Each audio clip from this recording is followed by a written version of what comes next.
Efesios 1, 15 al 23. En esta porción de la escritura, el apóstol Pablo está diciéndole a los hermanos que él ha venido dando gracias a Dios y ora a Dios para que el Señor les dé conocimiento, les dé revelación sobre tres bendiciones que tenemos en Cristo. Leamos por favor Efesios 1 del 15 al 23.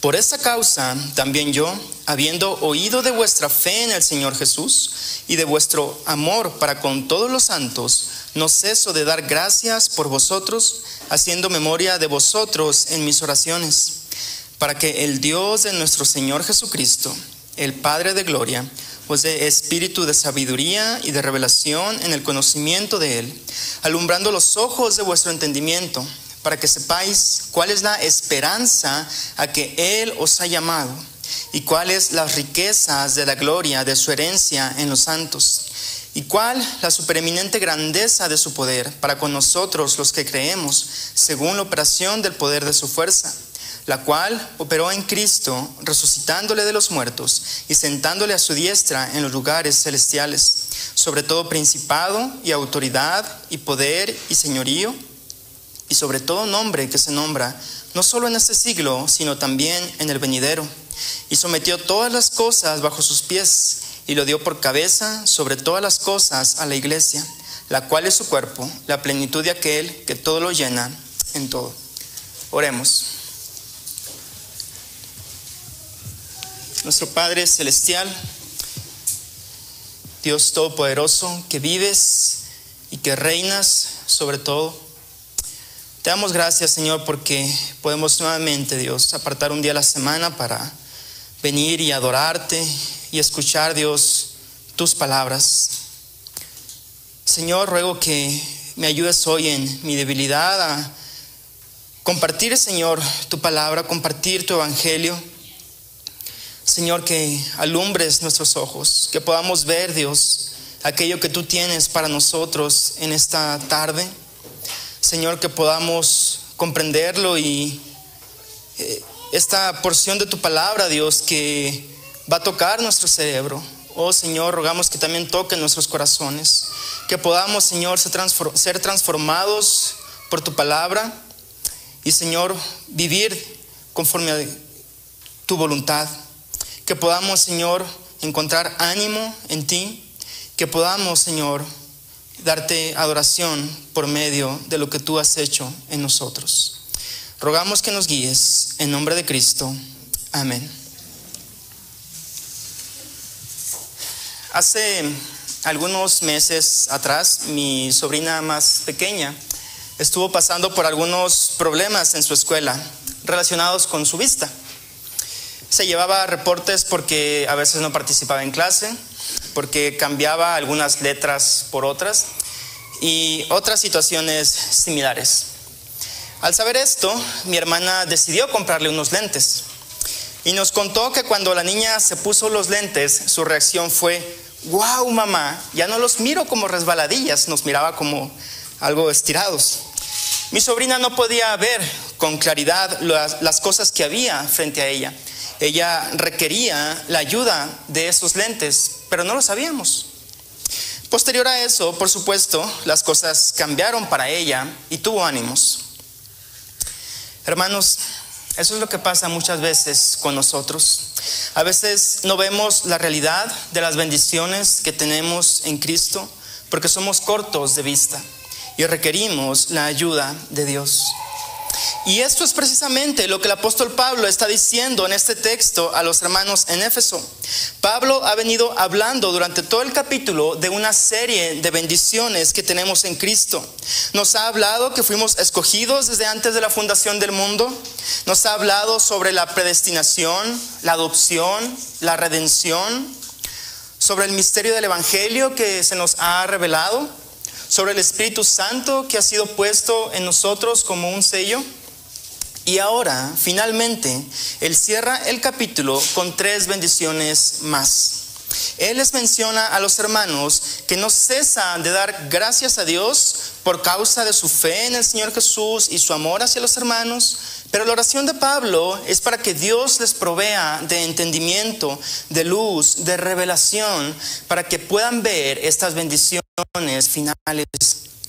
Y la idea central de este sermón es que tenemos bendiciones en Cristo que solamente Dios nos puede ayudar a ver.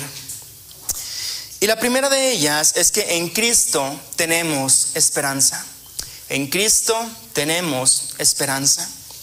Dice el versículo 18, después de la primera coma, para que sepáis cuál es la esperanza a que Él os ha llamado. A veces, aún como cristianos, nos sentimos desesperanzados.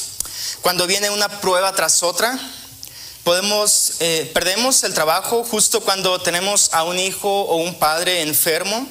Cuando somos tentados y caemos en aquello que habíamos dicho no veríamos de nuevo. Cuando las dudas nos asaltan porque Dios no nos ha sanado de un padecimiento que hemos tenido por años. Cuando a veces sufrimos persecución y desprecio de los nuestros y hemos llegado a decir como Asaf en el Salmo 73, en vano he limpiado mi corazón. Creo que en algún punto de nuestra cristiandad hemos experimentado el pasar por el pantano del desaliento.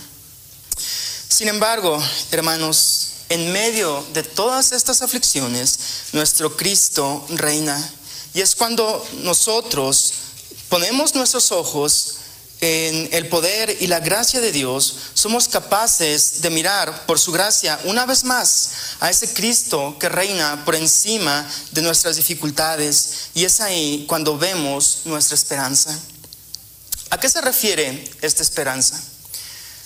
La palabra esperanza, con el paso del tiempo, ha cambiado y dependiendo también del contexto. Por ejemplo, actualmente nosotros, si pensamos en la palabra esperanza, la podemos entender como una posibilidad, como algo que quizás ocurra.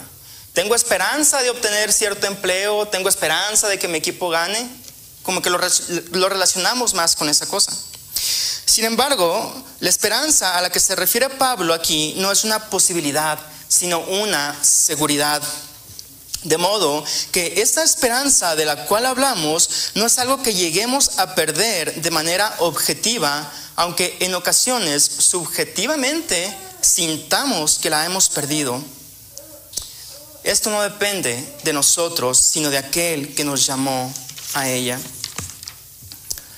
Esta esperanza que menciona la Escritura es algo que solamente aquellos que están unidos a Cristo pueden disfrutar. ¿Dónde podemos ver esta esperanza? En lo práctico, hay 3 ocasiones donde el cristiano puede ver firmemente esta esperanza. Y la primera de ellas es cuando el cristiano considera la muerte. Como dijimos, a diferencia del cristiano, el impío no cuenta con esta esperanza.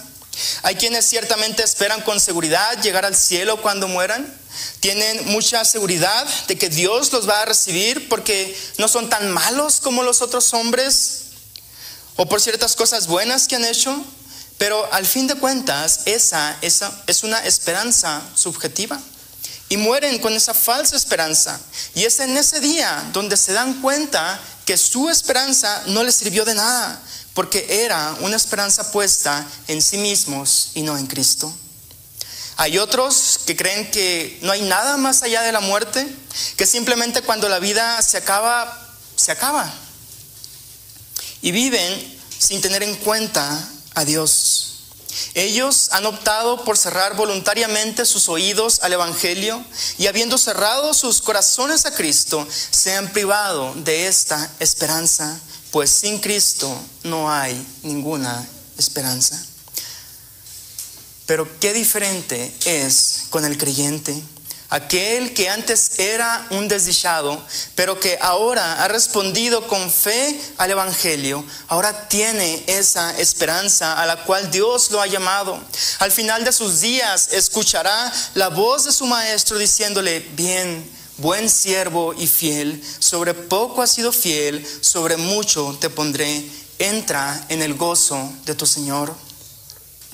Hermanos, ¿cuántas veces el funeral de un cristiano resalta en contraste con el de un mundano? En medio del dolor podemos percibir un sentimiento de paz, de victoria, y aunque suene paradójico, en ocasiones se alcanzan a percibir ciertos matices de contentamiento, de gozo, por saber el destino de esa persona que ha partido. La única explicación de esto es porque sabemos que hay una esperanza aún en la oscuridad de lo desconocido. Detrás de la puerta de la muerte está la potente y amorosa voz del Señor diciendo: dejad a los niños venir a mí y no se lo impidáis, porque de los tales es el reino de los cielos. Quiero recalcar que nuestra esperanza no es una probabilidad, no es un tal vez, no. Nuestra esperanza, hermanos, es una seguridad, pues quien nos ha llamado a ella no es el universo, no es el karma, no es la naturaleza, es Dios.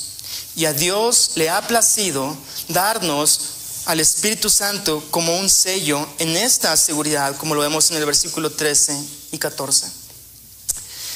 La segunda ocasión donde el cristiano puede ver esta esperanza es cuando considera el regreso de Cristo.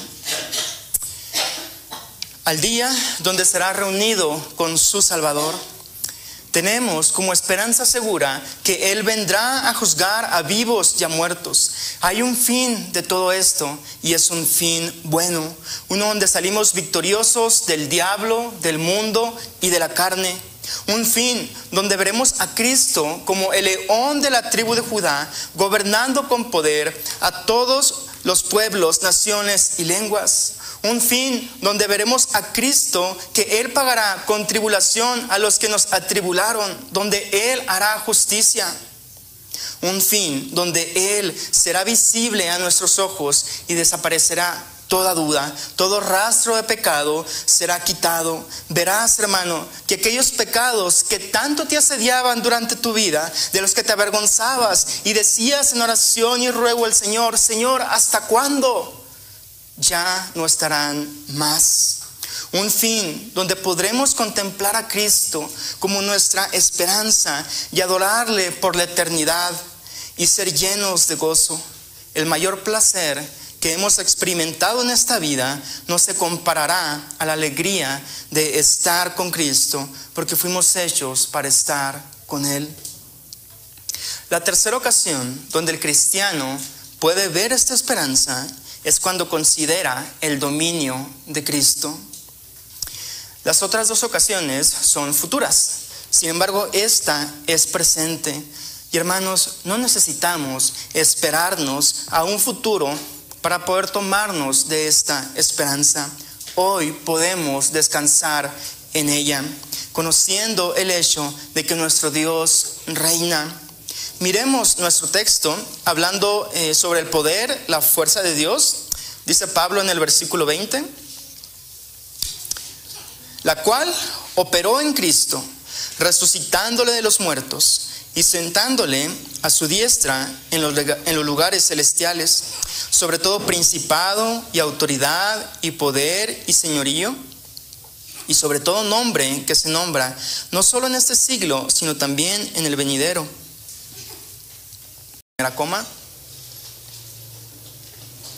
Para que sepáis cuál es la esperanza a que Él os ha llamado y cuáles las riquezas de la gloria de su herencia en los santos. ¿A qué se refiere con esta herencia?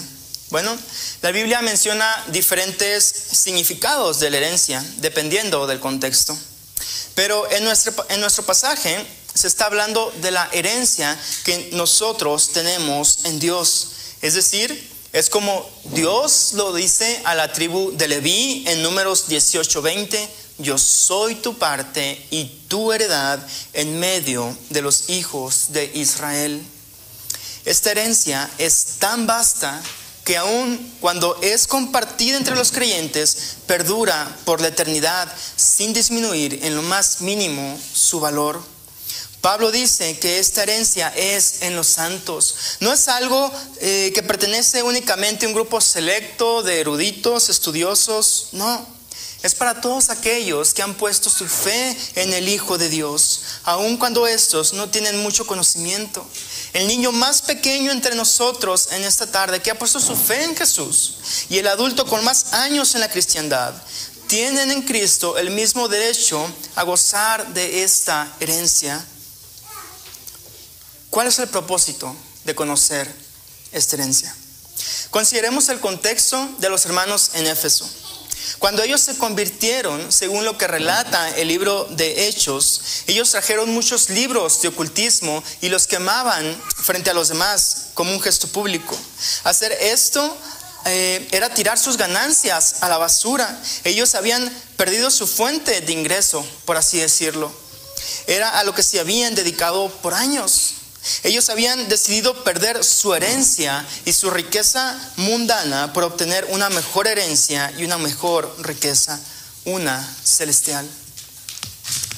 Además de esto, Éfeso era una ciudad con una riqueza impresionante, un puerto marítimo en el cual el comercio fluía grandemente. Estaban rodeados de un desarrollo económico que seguramente era atrayente. Y esto es lo que debían saber los hermanos, que existen riquezas duraderas para quienes consideran las riquezas de este mundo como pérdida por la excelencia del conocimiento de Cristo Jesús, como se dice en Filipenses. Ellos debían conocer que Dios los había llamado a una herencia mucho más rica en los cielos, y esto es lo que descubre el cristiano en su Señor. Es por esa fe en Cristo que el cristiano tiene por mayores riquezas sufrir por Cristo que gozar de los tesoros de los egipcios, parafraseando Hebreos 11. Nos dice Apocalipsis 21:7 que el que venciere heredará todas las cosas, y yo seré su Dios y él será mi hijo. Hermanos, ciertamente tendremos un cielo lleno de belleza, lleno de gozo, eterno, calles de oro. Pensar en eso puede ser agradable, heredar todas las cosas, pero lo más maravilloso es que Dios será nuestro Dios y nosotros seremos sus hijos. Lo más maravilloso es que en ese cielo estará Cristo, nuestro Señor. Nuestra herencia es Él. El cielo sin Cristo no es cielo. Una herencia sin Él pierde su brillo. ¿Para qué ir al cielo si Cristo no estará allí? Sería un infierno. Nuestro cielo y herencia es Él, y puesto que le hemos recibido por la fe, podemos hoy gozar anticipadamente de esa herencia. Cada domingo podemos ver un anticipo de esa herencia, como destellos imperfectos de ella, al disfrutar de la comunión de los hermanos, encontrar descanso en las palabras del Señor, gozarnos en la adoración, etc. Pero un día tendremos un descanso eterno. Un día rendiremos adoración eterna y nos gozaremos en escuchar la voz de nuestro amado diciéndonos: yo soy tu parte y tu heredad en medio de los hijos de Israel. ¿Cuánto tenemos que aprender de esto, hermanos? Roguemos que podamos mirar que la riqueza duradera está en el tesoro que no tiene precio y que hemos recibido de Dios. Él ha entregado a su Hijo por nosotros. Hasta aquí hemos hablado sobre la esperanza y sobre la herencia como bendiciones que tenemos en Cristo. Pero hay una bendición más que el apóstol Pablo nos da a conocer. Y él dice que en Cristo tenemos poder. Que en Cristo tenemos poder. Dice una vez más el versículo 18: alumbrando los ojos de vuestro entendimiento, para que sepáis cuál es la esperanza a que Él os ha llamado, y cuáles las riquezas de la gloria de su herencia en los santos, y cuál la supereminente grandeza de su poder para con nosotros los que creemos, según la operación del poder de su fuerza, la cual operó en Cristo, resucitándole de los muertos y sentándole a su diestra en los lugares celestiales, sobre todo principado y autoridad y poder y señorío, y sobre todo nombre que se nombra no solo en este siglo, sino también en el venidero. Y sometió todas las cosas bajo sus pies, y lo dio por cabeza sobre todas las cosas a la iglesia, la cual es su cuerpo, la plenitud de aquel que todo lo llena en todo. ¿A qué se refiere este poder? Podemos ver dos características. La primera es que este poder es supremo. Nuestro texto hace mención aquí de un poder que tiene la capacidad de traer a los muertos a la vida. Por eso Pablo dice que este poder operó en Cristo, resucitándole de los muertos. Y ese poder ha operado en la vida de todo cristiano, como lo dice el muy conocido capítulo 2 en nuestra carta, que Él os dio vida a vosotros cuando estabais muertos en vuestros delitos y pecados. El hombre sin Dios ha intentado imitar este poder sin éxito, por medio del moralismo, de terapias de conversión, por medio de alguna meditación, qué sé yo. Pero al final de cuentas, es como si ellos solamente estuvieran vistiendo a un muerto, un cambio externo, pero no un cambio interno. Seguirá estando muerto por más adornos que le pongan. En cambio, el poder que se menciona en nuestro texto no es algo superficial ni temporal, es el poder que hace nuevas todas las cosas, como lo dice Apocalipsis 21:5. Y sabemos que este poder es supremo porque Dios lo usó al resucitar y exaltar a Cristo, haciendo que todo principado, autoridad, poder y señorío y todo nombre que se nombra, no solo en este siglo, sino también en el venidero, sea sometido bajo sus pies. La segunda característica que podemos mencionar de este poder es que se encuentra en Cristo. Y esto es de gran ayuda porque hay muchos lobos aprovechándose que intentan engañar a la gente, haciéndoles creer que ellos tienen poder en sí mismos, que son Jehová Junior, como lo diría el falso profeta Cash Luna. Y muchos creen esas mentiras. Y después de decretar y declarar lo que quieren y ver que esto no se cumple, terminan decepcionados de Dios. Pero Pablo no está diciendo que nosotros poseemos ese poder en nosotros mismos. Él dice que ora a Dios para que sepamos de la supereminente grandeza de su poder para con nosotros. La forma en la que este poder se relaciona con nosotros es por la unión con Cristo. El pasaje termina diciendo que Cristo es la cabeza y que la iglesia es el cuerpo. Nosotros nos beneficiamos del poder de Cristo, pero quien decide cómo y cuándo ejercer ese poder no somos nosotros, sino Cristo. ¿Dónde podemos ver este poder? Bueno, al considerar nuestra unión con Cristo. Gracias a esa unión, Él más a su propia carne, sino que la sustenta y la cuida, como también Cristo a la iglesia. Porque somos miembros de su cuerpo, de su carne y de sus huesos. Pablo conocía muy bien de este poder. Cuando él va a perseguir a la iglesia y Cristo se le aparece y le dice, ¿por qué me persigues? Pablo no estaba persiguiendo a Cristo. Pablo estaba persiguiendo a la iglesia.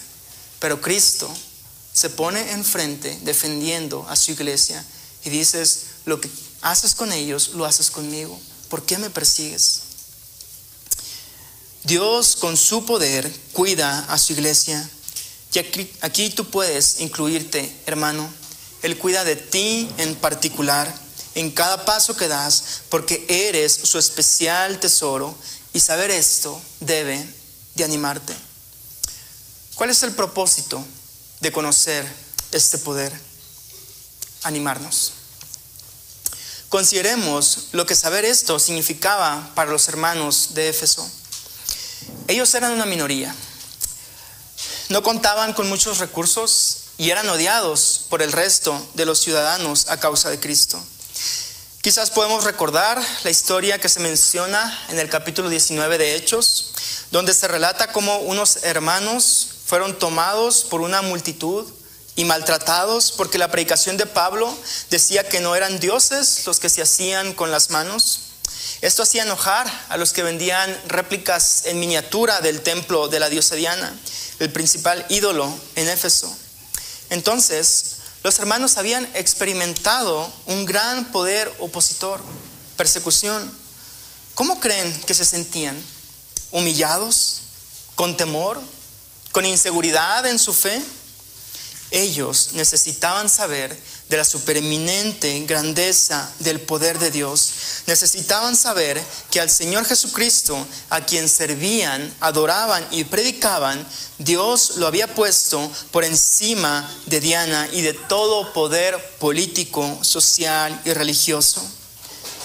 Y así fue, hermanos, porque en el mismo pasaje de Hechos 19, Lucas dice que así crecía y prevalecía poderosamente la palabra del Señor. Hermanos, conocer esta historia donde vemos la grandeza del poder de Dios a favor de su iglesia en Éfeso nos debe de animar, porque nosotros también somos su iglesia y Dios no ha cambiado. Cristo aún domina sobre todo. Nosotros también luchamos actualmente con poderes que se oponen a nosotros. El progresismo con todos sus movimientos LGTB, el estatismo queriendo robar el lugar de Dios, el liberalismo teológico, entre otros. Recordemos que estos poderes, aunque son fuertes y luchan contra nosotros, no tienen la última palabra. Dios los ha colocado por debajo de los pies del Señor a quien servimos. Cristo está por encima de ellos. Decía Abraham Kuyper que no hay centímetro cuadrado en el mundo que Cristo no reclame es mío.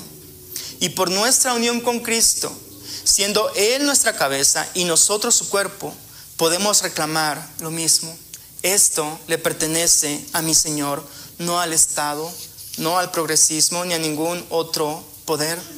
De manera que podemos encontrar ánimo y consuelo y energía para levantar nuestra cabeza y luchar en medio de tiempos con tanta confusión y oscuridad, donde la verdad de Dios está siendo cambiada por la mentira.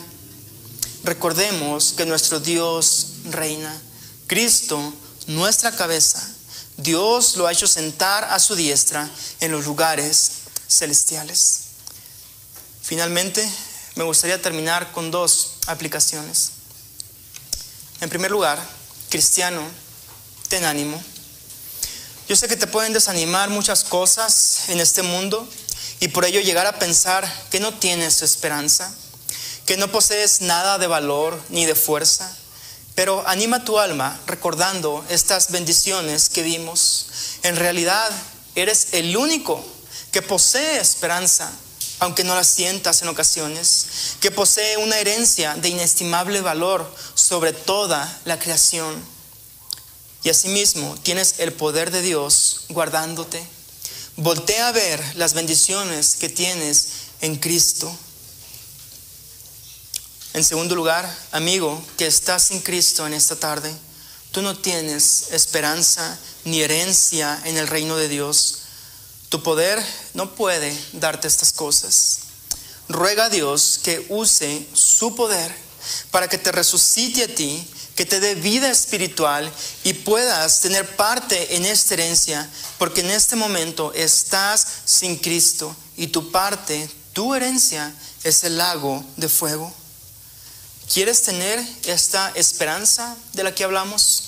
Entonces ven a Cristo en fe.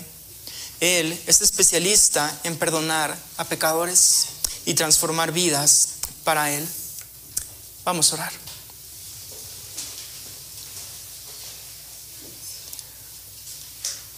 Padre Celestial, cuántas gracias debemos darte, Señor, por las muchas bendiciones que tú nos has dado en tu Hijo. Gracias, Señor, que Tú le has resucitado, le has puesto, Señor, en los lugares celestiales. Gracias, Señor, que Él domina sobre todo, que Él es nuestra cabeza, que nosotros somos su cuerpo. Señor, que en nuestra unión con Él podemos disfrutar de estas bendiciones, Señor. Él es nuestra esperanza en medio de nuestras luchas diarias, en medio, Señor, de aquellas cosas que a veces nos desaniman. Ayúdanos a voltear a verlo a Él. Saber, Señor, que donde Él está, nosotros estaremos algún día. Señor, gracias que aunque podemos no poseer muchas cosas, Señor, aquí en la tierra, poseemos a Cristo y Él lo es todo. En balanza, Cristo pesa más que todas las riquezas y los tesoros de este mundo y que todos los gozos mundanos. Te damos gracias, Señor, porque en nuestra unión con Cristo podemos ser beneficiarios de ese poder.